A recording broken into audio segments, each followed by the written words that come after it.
These are some trends that aren't so popular. You might have it. I'm going to give you some helpful tips on how to overcome some of these things if they're in your house. But these are things that a lot of buyers out there aren't in love with right now. And I'm also going to share some trends that are currently in style right now that I just wouldn't recommend if you're selling your home. So let's get into it. Number one trend that's out of here is the color gray. I know, I hate to tell you, but it's the truth.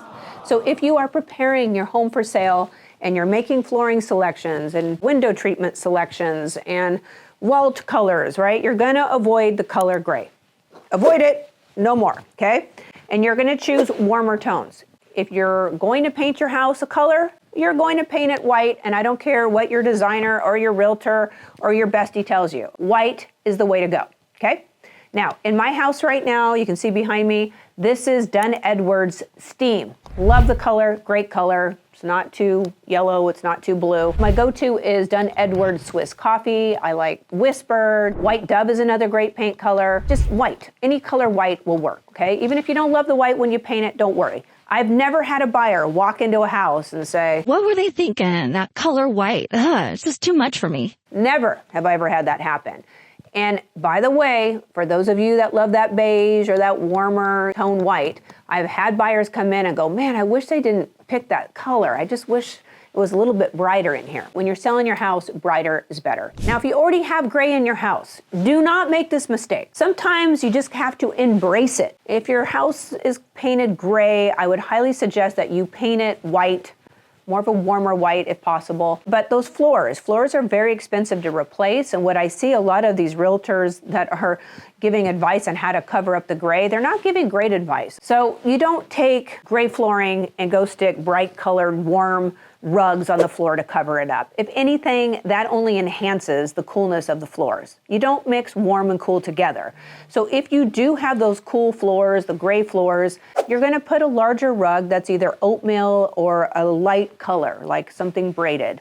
Where I see a lot of these homeowners trying to mask or trying to create some warmth or some texture in their home is they'll go get a big jute rug and they'll stick it on the gray floors, and it looks absolutely terrible. So if you do have gray floors or gray stuff in your house, embrace it. Don't try to mask it, but add some neutrals, creams, or some oatmeal colors, or some different textures just to give it a little bit of a warmer vibe. But don't try to add a bunch of warmth to coolness. It just doesn't look good. I also want to note in this category that if you want to know kind of where to look to as far as the color palette for your home, what's trending right now is nature, like wood and textures and green, neutrals. You don't really see gray anything out in the real world. And if you do, it's something dead and decaying. So just try to think about that when you're putting your house together, is you want to really stick to organic, neutral tones. The second style that's out of here is the farmhouse look. I know a lot of you hate me for saying this, but it's in the past, okay? We had a lot of fun with it during COVID, made us feel warm and cozy, and we had our little signs everywhere that told us where we were, like, hey, this is the living room, here's the office. They had all these little signs, you know, those are out. It was really popular to have white kitchens, white everything, right? White cabinets, white backsplash, white countertops, and then we'd have the black oil rub bronze handles, and then we'd have black grout. So it was really trendy to have like the contrast with the white and the black. And all I'm saying is that's not as popular right now. So our grout lines are more neutral. If they are gray, they're really light gray. We're not doing that black grout anymore. And then it's more neutral, right? So some beiges, some more natural materials. Believe it or not, travertine's coming in. They're limestone. Some of these more beigey, porous type of materials are being introduced into the new trends right now. So if your kitchen is bright white, everything's white, and you're trying to make it look a little bit more current, then you're not going to redo everything. You might change out the handles if they're oil rub bronze. By the way, don't ever buy these cabinet handles. I hate them. I have them in my house. In fact, I'll link a picture right here. I hate these things, okay? So when you're walking around, your stupid belt loop hits it if you're, hitting it just the right way. Or I have it in my bathroom, the same handles, and my stupid blow dryer gets hooked up on it all the time. My robe gets hooked up on it. So you want a more streamlined handle. I'm just telling you that in case you're, making some improvements for a long-term stay. But I hate those handles. Please avoid them. Hate to say this, but shiplap is out of here, okay? We don't like it anymore, or your buyers don't. I know. I have it all over my house. And so I'm probably eventually going to tear it out It looks a little busy to me. I actually put it on my ceilings and in the kitchen actually, and that kitchen is right below my son's room, and my son's, hyper and jumping all over the place. And now I have all these seam lines that are all not adjusted properly, and oh my gosh, it looks awful.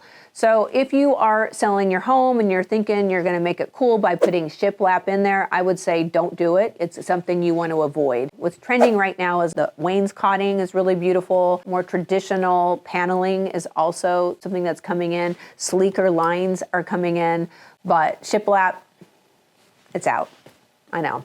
Kind of sad about that. Now, if you have shiplap, don't worry about it. Just keep it. It's still really cute. I really like it. But if you are putting your house on the market, I wouldn't make that investment if I were you. I just don't think you're going to get your money out. So another trend that's out of here is the open shelving. Okay, it was really cool during COVID to rip out our cabinets with the doors and have our bowls and our coffee mugs all out in display. I'm not kidding. It was kind of trendy. I thought it was really cool. And it was really kind of cost effective because it didn't cost that much to just take out the cabinets and put some shelving.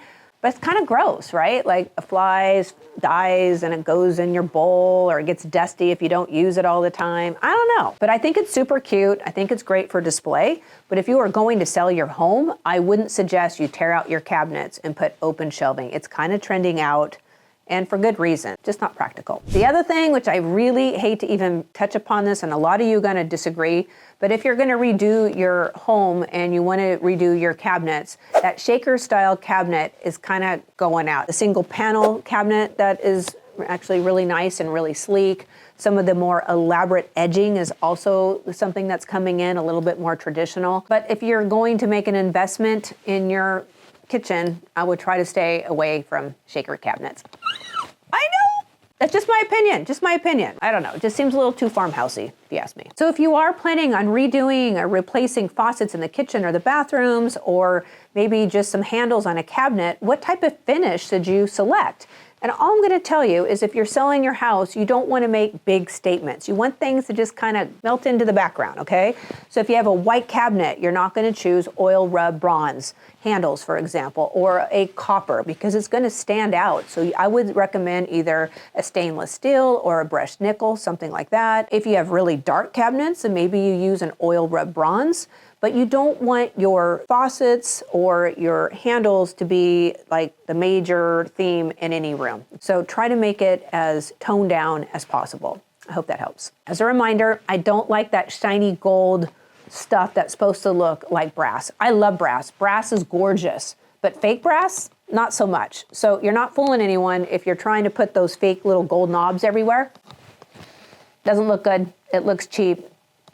Don't do it. For those of you who have never met me before, my name is Audra Lambert. I'm one of the top selling agents in Orange County, California. Of course, if you want to buy or sell a home, you know who to contact, and you are going to subscribe to my channel and smash that like button because you're getting so much value out of this video. And for those of you who may or may not know this, before real estate, I used to be a computer nerd and then became an interior designer. Here's one of my old business cards.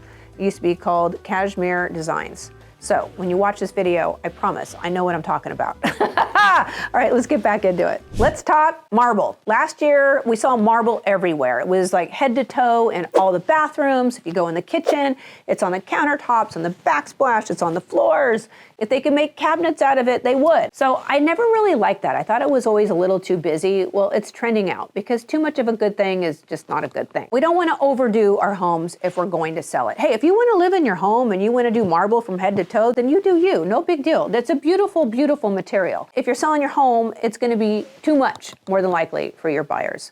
So there's several materials that we need to talk about today, the pros and cons of each one. Now, the most common material that I see out there right now is quartz. We hear a lot of it. It's a man-made material. It's very reasonable. The nice thing about quartz is it's easy to install. So you don't have all this weird veining. It's easy to cut. It's not super hard material. I have quartz in my house. I did it because it was the most reasonable option. To be fair, I hate it. And this is just me, okay? I'm not saying don't do it, but I'm just saying what I don't like about it, living on it long term, is that it chips really easy. I have, an orangutan as a son, and he's always slamming dishes down, and I have a bunch of chips in my cabinet. It's not a super hard material in my experience.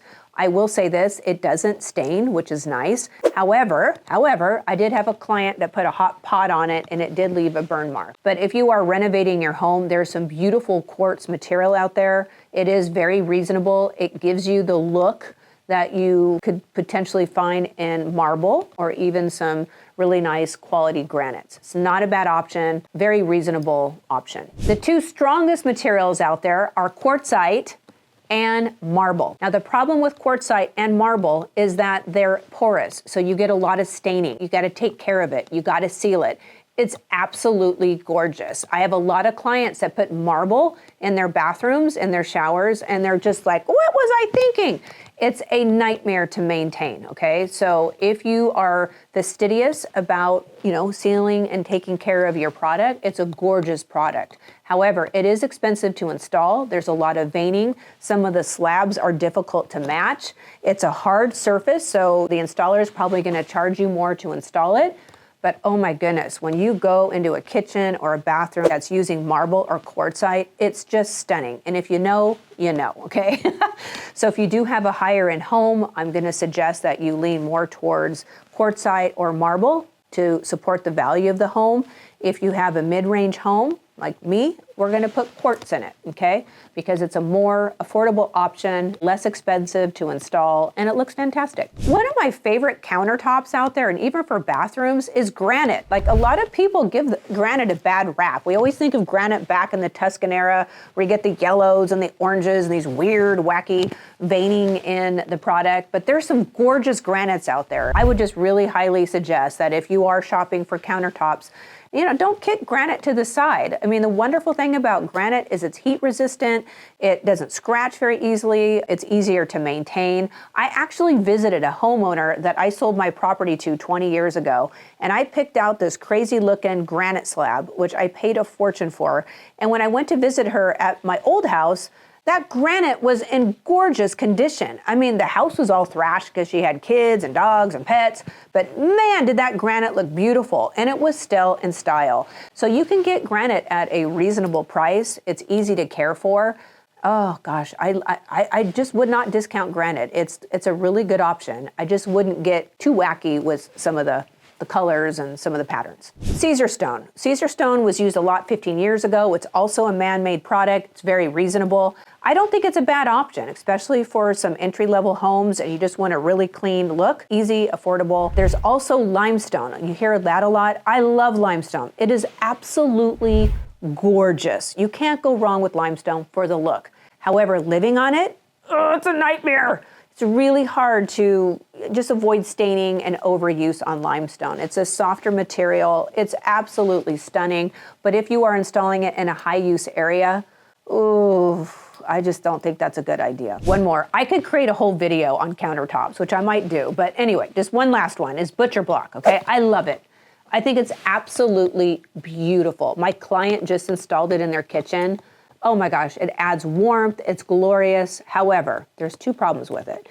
Number one is it absorbs, and a lot of reports come back saying that, if you're in the kitchen, there's bacteria, and you gotta sand it down. I mean, it looks beautiful when it's first installed, but after a while, it's gonna absorb and look like poo-poo. I don't know. I mean, if you're selling your house and you're gonna put something in there, probably wouldn't put butcher block. But holy smokes, it's so pretty.